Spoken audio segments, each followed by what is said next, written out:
A'udzu billahi minasyaitonir rajim. Bismillahirrahmanirrahim. Assalamualaikum warahmatullahi wabarakatuh. Waalaikumsalam warahmatullahi wabarakatuh. Kaifa halukum? Alhamdulillah Alhamdulillahirabbil alamin. Sabahukum sa'id. Sa'idul Sa'idul mubarak. Alhamdulillahilladzi khalaqa lakum ma fil ardi jami'an tsumma istawa ila as-sama'i fasawwahunna sab'a samawat wa huwa bikulli syai'in 'alim. Allahumma shalli ala sayyidina Muhammad wa ala ali sayyidina Muhammad. Amma ba'd. Qabla an namdiya ila hadha ad-dars fa khairu ma nursilul hadaya al-Fatihah li mu'allifi hadha al-kitab asa an yanfa'ana bi 'ulumihi naqra sab'al masani al-Fatihah. A'udzu billahi minasyaitonir rajim. Bismillahirrahmanirrahim. Alhamdulillahi rabbil alamin arrahmanir rahim maliki yaumiddin. Iyyaka na'budu wa iyyaka nasta'in ihdinas siratal mustaqim siratal ladzina an'amta 'alaihim ghairil maghdubi 'alaihim waladdallin. Amin ya rabbal alamin. Baik, nastamil, kita lanjutkan. Ada syair baru dari siapa ini? Sama dari Syekh Abu Nasir tentang sifat malas. Nah, hati-hati sifat malas. Waqad ittafaqa li bi hadzal makna, dan aku sudah menyetujui dengan makna ini. Da'i nafsi takasul wa tawani, tinggalkanlah dariku sifat malas wa tawani, dan menunda-nunda urusan. Ya, hati-hati, biasanya itu orang-orang yang suka menunda pekerjaan pada akhirnya tidak mengerjakan. Dalam belajar, mau belajar mahfudz, nantilah pagi mah enak, siang aja. Udah datang siang, aduh lapar, makan dulu lah. Nanti sore aja. Pas sore, wah ada orang main bola dulu lah. Akhirnya satu hari tidak menghafalkan pelajaran. Maka hati-hati dalam meninggalkan perkara-perkara yang baik. Ya. Maka dalam hal perkara sholat pun seperti itu. Kalau kalian tiba-tiba semangat pengen sholat tahajud, maka segerakan itu. Karena keinginan yang baik itu bentuk doa kalian dalam surat Al-Fatihah, ihdinas siratal mustaqim. Tunjukilah kami jalan yang lurus. Bentuknya apa? Bentuknya tiba-tiba muncul hidayah itu dalam hati kalian untuk melakukan ibadah-ibadah. Contoh, tiba-tiba bangun jam 3 tuh. Ya, bangun jam 3, nggak ada angin, nggak ada apa, tiba-tiba bangun jam 3. Nah, bisa jadi Allah membangunkan kamu untuk supaya sholat malam.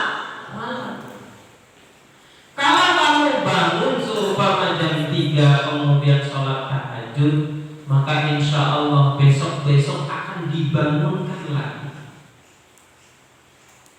Karena hidayah itu kalau sudah datang sekali disambut, maka hidayah itu akan selalu datang kepada kita. Artinya apa? Artinya Allah rindu sama kita, memanggil umatnya dengan dibangunkan. Ketika bangun Allah senang, maka besok akan dibangunkan lagi. Maka orang-orang yang senantiasa sering bangun malam itu akan selalu dibangunkan oleh Allah. Berbeda kalau orang sudah dibangunkan sekali kemudian tidur lagi. Besok jangankan dibangunkan, bisa jadi disiram pun tetap tidur lagi. Artinya hidayah Allah itu selalu datang sama kita. Hanya saja kitanya yang selalu menolak hidayah itu. Paham ya? Maka kalau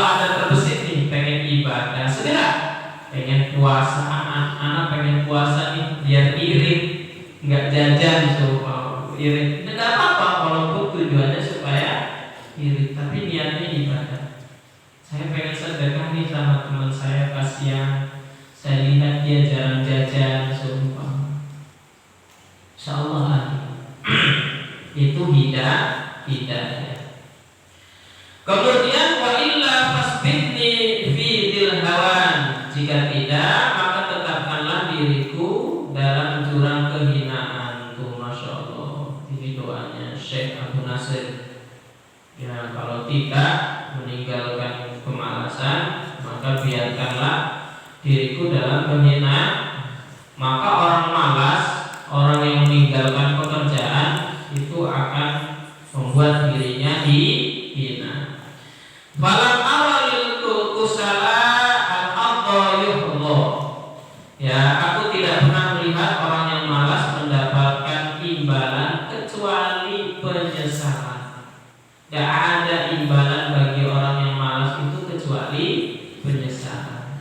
Coba Ustaz tanya, apa penyebab-penyebab yang menjadikan kamu nilainya kecil? Pasti salah satunya karena dulu sebelumnya tidak belajar, malas belajar. Coba kalau seandainya dirubah waktu itu. Nah sekarang nih ada waktu tersisa untuk belajar, belajarlah yang maksimal. Ya, al-imtihanu yukramul mar'u aw yuhanu. Ujian itu akan memuliakan dirimu dengan apa? Dengan ilmu. Ujian itu akan memuliakan kita dengan ilmu. Yarfa'illahu alladhina amanu walladhina utul ilma darajat. Allah akan mengangkat seseorang itu beberapa derajat dengan keimanan dan ilmu. Maka dengan ujian akan ada ilmu. Ilmu itu yang akan memuliakan. Ketika dimuliakan, Allah angkat derajat kalian. Tapi juga kalau nggak belajar ya yuhanu. Artinya apa? Orang yang nggak belajar ya akan dihinakan. Dihinakannya bagaimana? Dipermalukan. Kamu akan dibacakan nilai-nilai yang terendah. Ya dong, dipajang kadang itu. Rapot kamu ditulis di situ 2 3 2 3 1 2 3 1 2 3. Itu ngumpulin tongkat 1 1 1 1 1 atau ngumpulin angsa 2 2 2 2. Janganlah dikumpulin angsa itu. Ya, kalau ternak boleh ngumpulin angsa. Kalau orang pramuka boleh ngumpulin tongkat buat latihan. Tapi kalau rapot jangan ngumpulin tongkat. Paham ya? 1 1 1 ya Allah berjejer.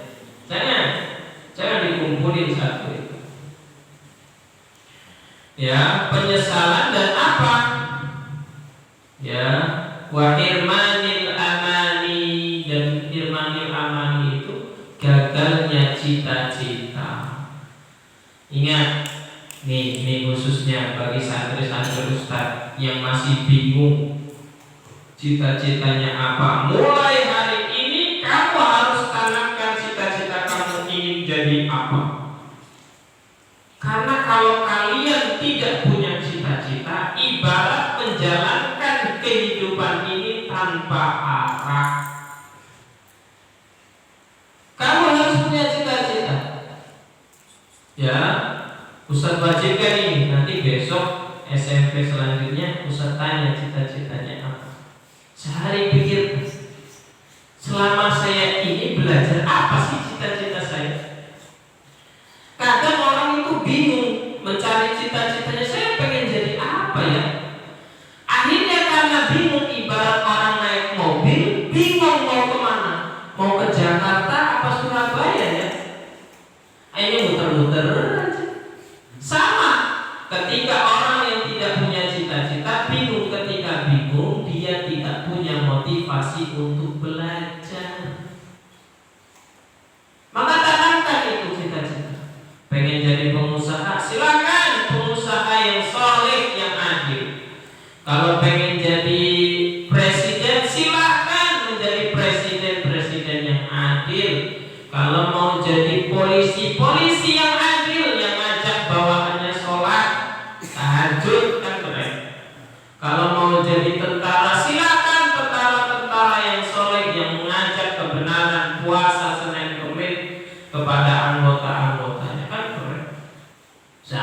Ya? Kalau jadi apalagi dokter yang adil, tidak malakin uang pasien. Ya, ini zaman sekarang ini banyak sekali dosen dokter yang malakin uang pasien.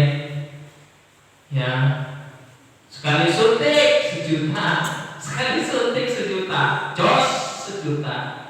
Wah, ini harus segera ditangani. Suntik 1 juta, suntik 500.000, suntik 100.000. Loh, kenapa demikian Ustaz? Ya karena memang Ustaz lihat banyak orang yang masuk ke kedokteran dengan cara yang salah. Dia masuk ke kedokteran bukan karena haknya, dia masuk kedokteran karena rashi wal murtasi, suap dan menyuap. Habis ini nggak boleh anak-anak santri Al-Kunafa pengen jadi polisi suap, nggak boleh. Ya, ini Ustaz ngomongkan dari awal, nggak akan berkah ilmu. Ya, sekali lagi, karena di luar seperti itu.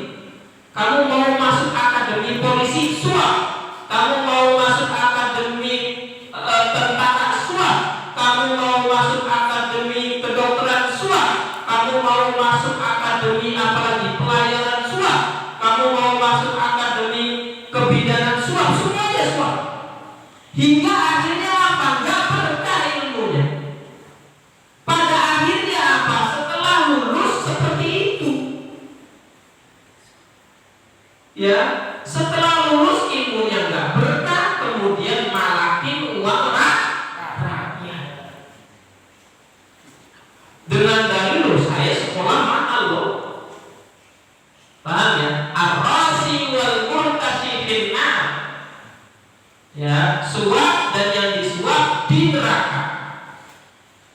Ya, ada memang yang suap itu boleh. Tapi kalau seperti ini, mohon maaf, kalian ujian kedokteran, lulus, nilainya keluar nih, lulus, jelas lulus. Itu jelas lulus. Nilainya terpampang jelas, kamu lulus, kamu berhak. Tidak ada orang dalam di dalamnya, kamu berhak masuk. Tapi tiba-tiba ada yang menjegal kamu, ada yang menjegal. Bapak sebenarnya lulus ini secara nilai akademisi, tapi ada bahasa tapi biasa, orang-orang kayak gitu tuh orang-orang zalim. Tapi kalau bapak pengen masuk didaftarkan ke ke universitas kami, bapak harus bayar sekian ratus juta. Karena ada orang-orang yang lain ini berjejeran ngantri juga, ngambil kursi untuk diterima menjadi mahasiswa kami yang bayarannya juga sekian. Boleh gak kita suap? Boleh gak kita suap? Kalau pada hakikatnya itu hak kamu, loh itu kan saya lulus, jelas saya lulus. Sementara ada orang-orang yang gak lulus tapi anak pejabat, ngerti? Gak lulus, tapi anak pejabat pakai duit. Duit itu gak lulus pakai duit. Yang gak lulus pakai duit ini yang dosa.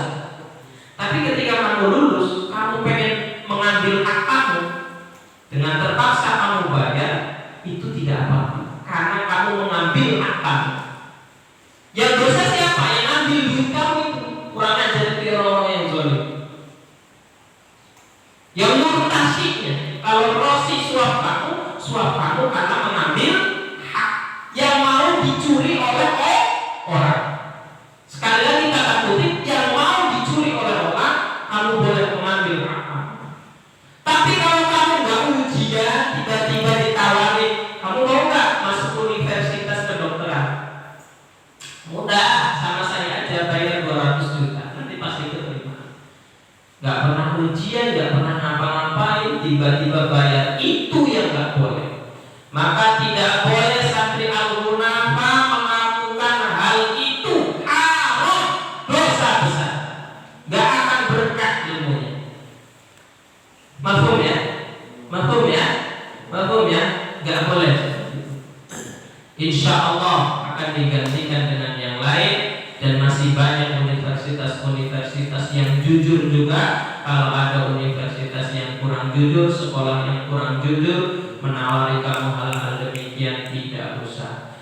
Karena pada hakikatnya nanti timbul ketidakberkahan dalam bekerja. Boro-boro kamu kaya, sejahtera, diridhoi Allah, yang terjadi malah miskin dan tidak diridhoi oleh Allah.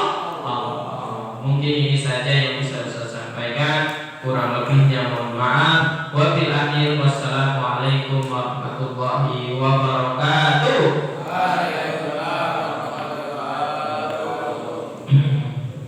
Subhan